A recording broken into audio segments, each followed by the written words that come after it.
Hey, what's up, world, and welcome to the 30th edition of the Take One podcast. And I'm going to be talking about just a couple things. Like I said, I'm going to start keeping these about like 20 to 30 minutes long. It ain't going to be too long, ain't going to take up too much of your time. But this one I call the It Factor because of the simple fact that it's basically kind of just revolving around the movie It. Now, in saying that, I do have my non-spoiler and spoiler review of the movie It. Go check that out. Everything is in the description below, or it'll be at the end of this podcast if you're listening to it on YouTube, which right now that's the only way you can hear this podcast. But I'm gonna start putting it on. I'm gonna more than likely put it on SoundCloud sometime soon, so look out for that. But yeah, this is basically just kind of all about it, since that is the big thing that's out right now, and a lot of people are going crazy over it. Either you hate it, you love it, you like it, dislike it, however you feel about it. It's doing incredible. It's doing incredible. And I'm going to start it off with that because I'm going to be doing something. Actually, this is something I really hadn't talked about before, which I think I'm going to start doing on the Take One podcast. Every week I'm probably going to end up be doing this. Just talking about the box office. And it's like, I don't know why I haven't done it before, but it is what it is. And I wanted to start talking about it now because I looked at this box office and it is freaking ridiculous. Just freaking ridiculous. And the reason why I say that is that if you haven't been paying attention to the box office, which I hadn't really, until I saw the huge gap, literally the huge gap between number one and the number two spot. Of course, you can already guess that it is number one at the box office, of course. And it shattered records. And I guess the estimated tracking for this movie was like 60 something like million or whatever. No, this movie did 117 million. 117 million. Right now I'm looking at it and it's at 123 million. So I'm guessing it's counting Monday and all that stuff. I guess today as well. But it's doing that. It's over 100 million. And this was at like a 30 something $million budget. Like, yeah, this movie made its money back and some, and a lot to spend, as well as, like I said, it's a huge gap between the number one and number two spot. The number two spot was held by this movie called Home Again with Reese Witherspoon, and guess what it made? 8 million. Not 18, not 80, just 8 million so far in the box office. And it's number two. This is number two. So you go from having like 100. You go from having like 123 million that was made by it on a $35 million budget to Home Again. And I'm not crapping on it. I'm just pointing out the gap. You go from a $123 million movie over the weekend in its box office debut on a $35 million budget to a movie that had a $12 million budget and brought in $8 million in its box office. And I believe it opened up this weekend. As well. And that's what it did. So you have over $100 million box office debut as compared all the way down to number two spot, which is 8 million. That is freaking nuts. Like, when I heard that, I'm like, really? That just shows you, I'm not, and don't get me wrong, I haven't seen Home Again.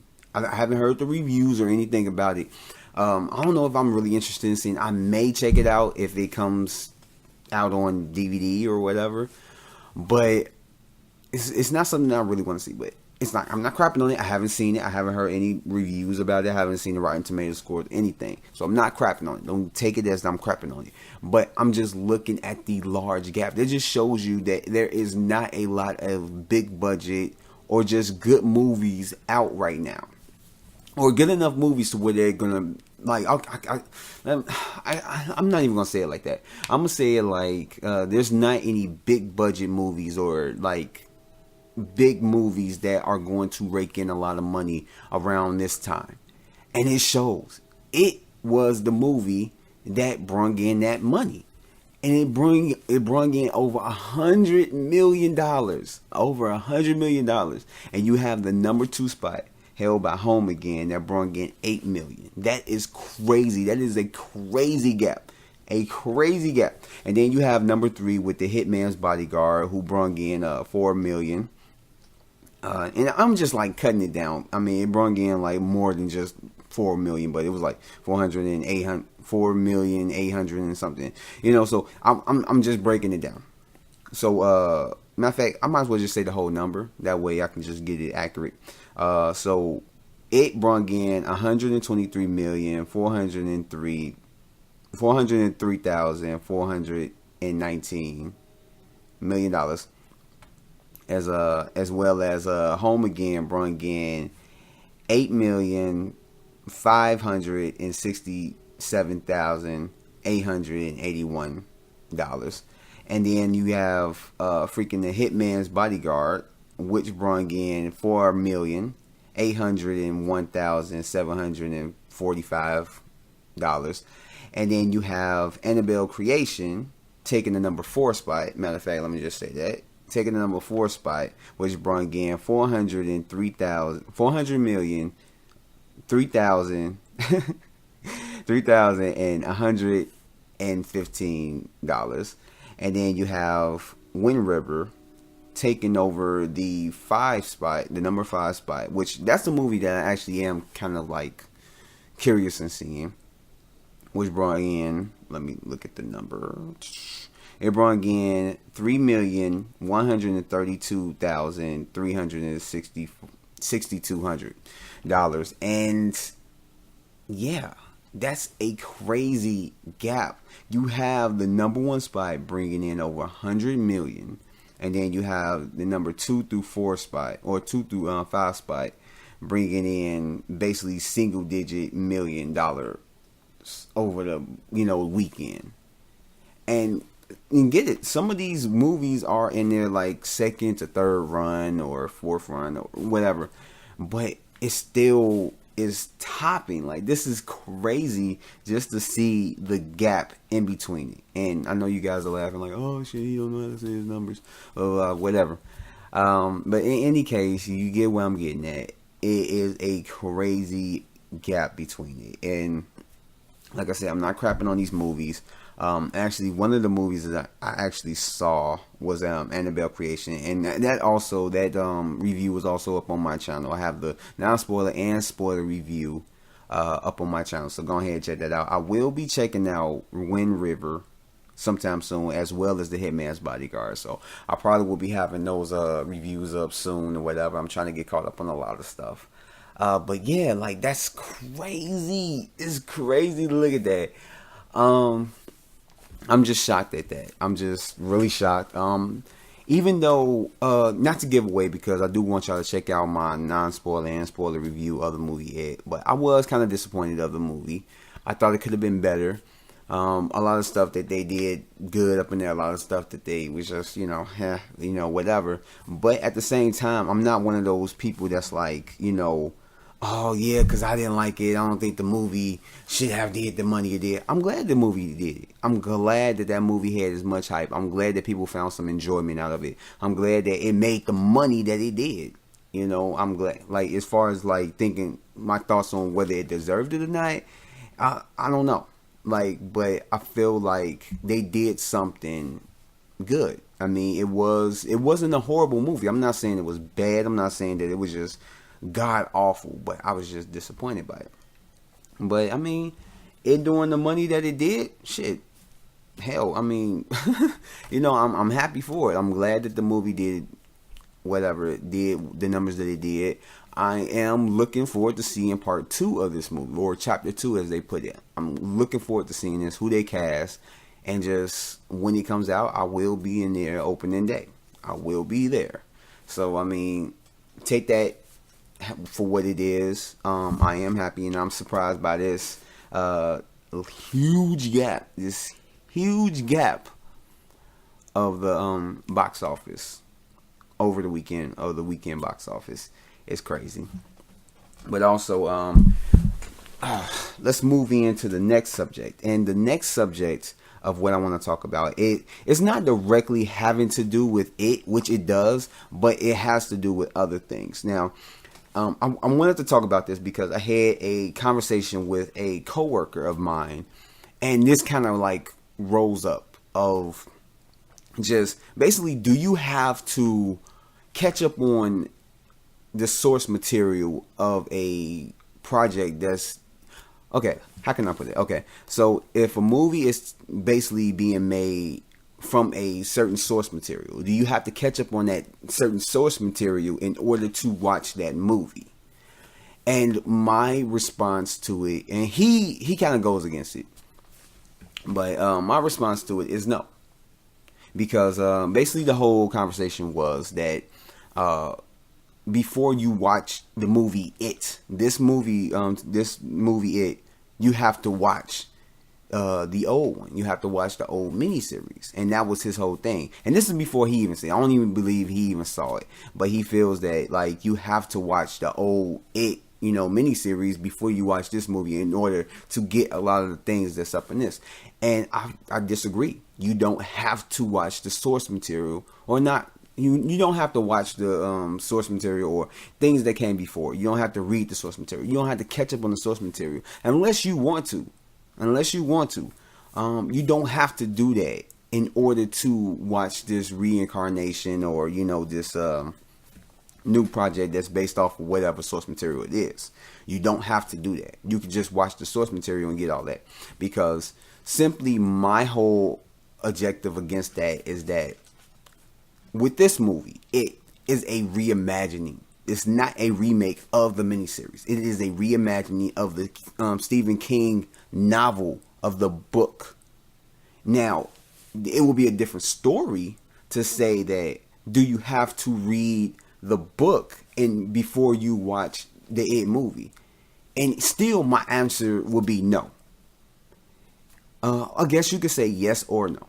You don't necessarily have to read the 1,000-page book of It before you watch this movie. You literally, this could be your first time ever hearing about It, ever in life.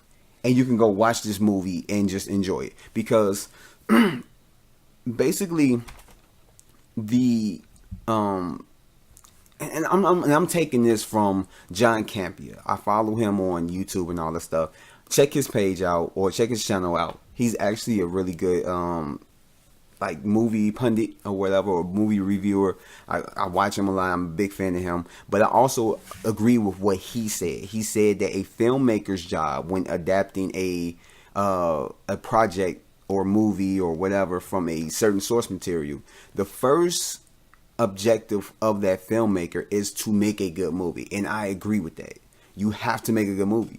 You can't worry about adapting every single thing the way it's supposed to be up in that certain source material, this and that, because you can lose yourself and then not even bring out anything good. It's been a lot of adaptations that then followed the source material to a T, but then at the same time, it wasn't a good movie. And there's some that have adapted it to almost to a T, and it has been a good movie. But in the same sense, you have to adapt it in a way of you want to make a good movie. You want to make a good movie. You need to make a good movie. And that's your first objective. Your second objective is that you have to reassess it. Like, you pull stuff from the source material, but this is kind of like your vision. This is your reimagining of whatever source material you're bringing in. Whether it's a comic book, a novel, a game, or a TV show, or whatever it is. Whatever it is. This is your reimagining of it. A lot of times it may work. A lot of times it don't work.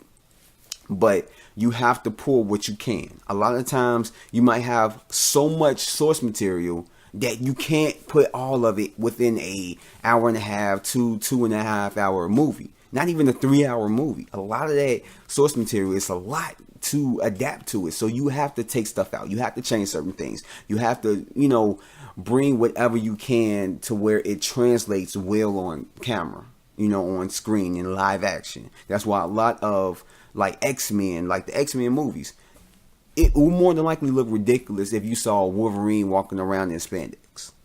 It will look ridiculous. You need to have certain differences because how it looks on the cartoon or how it looks in the comic book is not how it's going to translate. It's not going to translate well when you bring it to live action or even in the video game.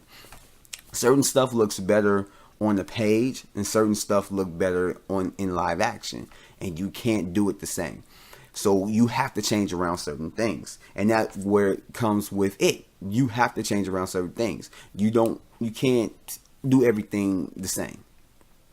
As well as I haven't wrote anything down, so I probably might jump around and lose my train of thought or whatever. But it's like you have to change around certain things. So I don't know if I haven't read the book. I haven't even seen the miniseries, but I have seen reviews on it. I've seen little parts and pieces of it, so I'm familiar with a lot of it.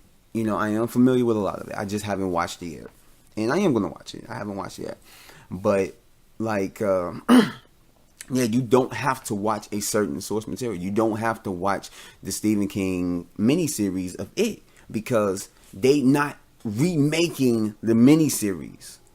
I mean, in a sense, they're taking like bits and pieces from it because that's the only visual media that we have of the movie, of like just the story It. So they're going to take a lot of stuff of it. They're going to take a lot of stuff from the book that the miniseries didn't even do. And then they're going to take, stuff that, that they want to put up in there and just kind of like jumble everything together to make a cohesive movie.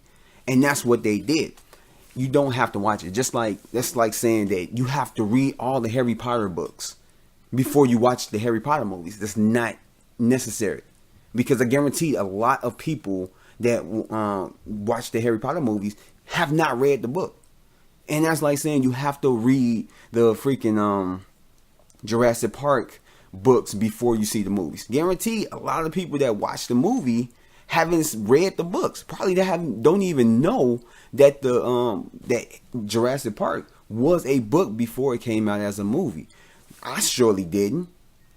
It was like until like the 2000s.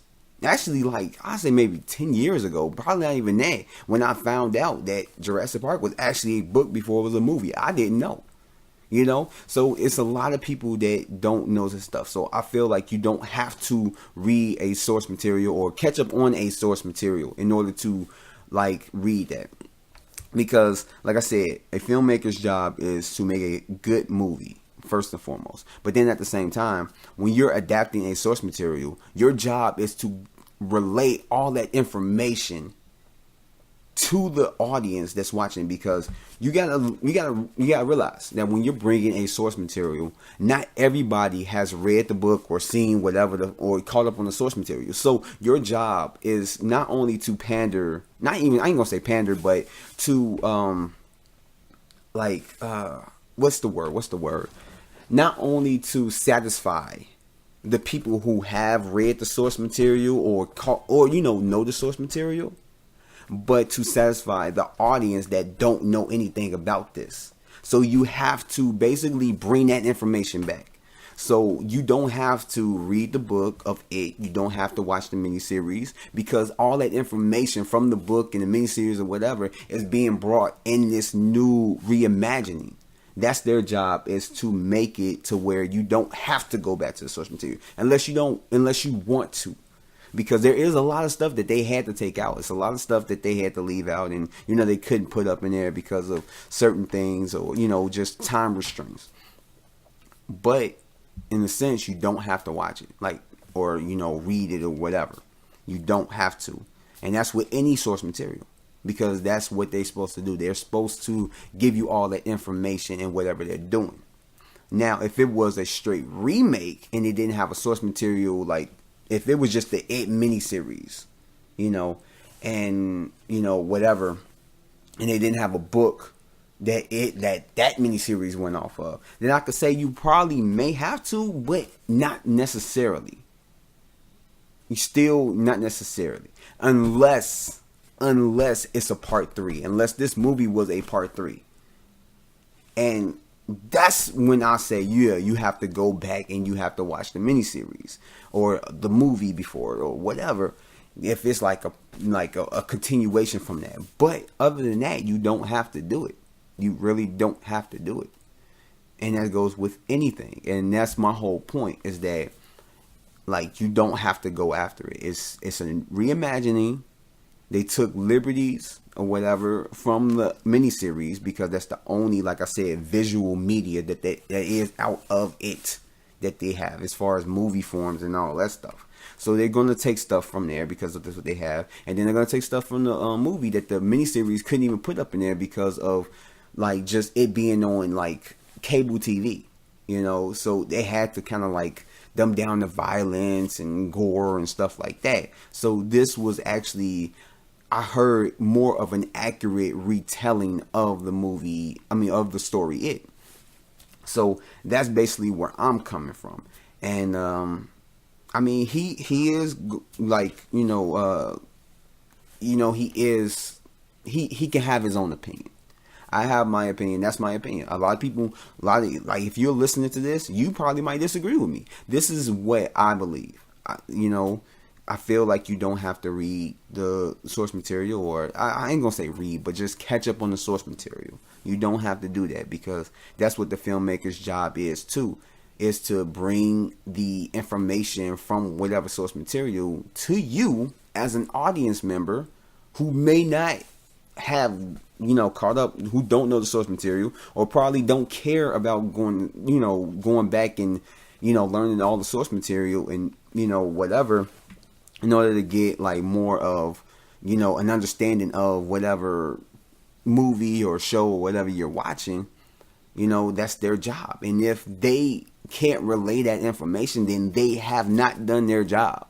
They have not done it, or they have not done their job right. And that's what it is. So I feel like you don't have to catch up on the source material. You can just watch this movie, without ever watching the miniseries or without ever reading the book. You don't have to do that. Unless you want to go back and see the similarities and differences between this incarnation of It as well as compared to the miniseries, or even as compared to what the book and what they couldn't keep, what was up in the book, what was changed around, what was missing, what did they add, stuff like that. Unless you feel like you want to go and see all that and just kind of like find out what was changed, that is your prerogative. That's what if you want to do that, that's you go ahead and do it.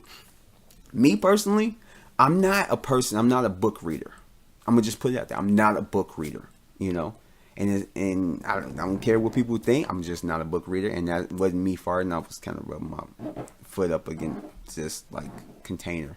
So I don't know if y'all was hearing that, but yeah, I'm not a book reader. So more than likely, I'm not gonna read this book, especially with it being so long. I don't have the patience. I really don't. If it's not in visual media, then I just can't mess with it. I just can't. I want things to be given to me. I guess you can say I'm just lazy, whatever the hell. The past 5 months, I ain't been putting out anything on my channel, so I guess that's an accurate assumption. But in any case, yeah, that's my thoughts on it. I don't know. I don't think I missed anything else with that. I was kind of jumping around. I should have made some notes. That way I know that I got everything. But I feel like I articulated everything that I need to say when it comes to that. Yeah. And with that said, that concludes this 30th edition of the Take One podcast. Like I said, I'm going to start keeping it at 20 minutes to 30 minutes long. Sometimes it may go longer. Hell, I'm not restricted on a time thing. I'm just trying to keep it at a certain pace. or not a certain pace, but a certain time limit. I'm not trying to take up too much of your time. You're already taking time out your day to listen to this, so hell, I might as well go ahead and just like not even take up like 2-3 hours and all that stuff. But anyway, I'm just rambling. Thank you for listening. Hope you guys stick around and just keep your eyes peeled for everything that I'm going to be doing for my channel. And this time, I know I said that several times before, but this time I have been working hard. Like I literally was almost late for work the past 2 days because I've been working so hard on a lot of the other stuff. As of right now, I have my non-spoiler and spoiler review of Annabelle Creation on my channel right now. I have the 29th edition of the Take One podcast. You can go ahead and check that one out. I have the non-spoiler and spoiler review of the movie It. You can go ahead and check that out. And I also have quick takes. For you guys that have been paying attention to my podcast or listening to my podcast, I have been doing these little segments. You know, I have segments up in there. One of the segments was quick takes, and it was just little quick thoughts. A lot of times it'd be like 10 seconds or whatever, but they're just little quick thoughts of certain subjects that I don't really have too much to talk about, but I do want to give my thoughts on it. So I have those as its own video now. So, like I said, I'm going to be starting to dumb down the Take One podcast. So, a lot of times it's just going to be 1 or 2 segments long or whatever. And, yeah, just check out the quick takes that I have. I have one, and it's about just my thoughts on, did, Marvel have a missed opportunity with Captain America Civil War? So, in order to get my thoughts on that, go check out the video. I'm not going to talk too much on it. What else? I'm going to be putting out probably 2 more Take One podcasts this week. I'm going to be putting out a few more, actually several more movie reviews as well as spoiler casts for those movies. Tomorrow I'm going to be putting out my review for Alien Covenant, the non-spoiler and spoiler review, as well as I'm going to be putting out another quick takes. And yeah, so that's really kind of about it. Everything else is in kind of gray area because I'm still working on things. I'm going to be putting out new videos. I'm going to be working on not movie reviews. I already do those. I'm going to be working on music reviews. So I don't know how many of those I'm going to be putting out. I don't know if I'm going to put one out this week. I do have plans to do it, but I'm going to see how that work out. If not, I'm going to be putting it out next week, guaranteed. What else? And I'm going to be doing more show reviews and more just other type of videos. So just keep a lookout for that. Everything is in the description below. As far as my social media and podcast links, movie review links and everything else. And I think that's about it. So I will catch you guys later until the next podcast or movie review or whatever you catch on me. So, peace.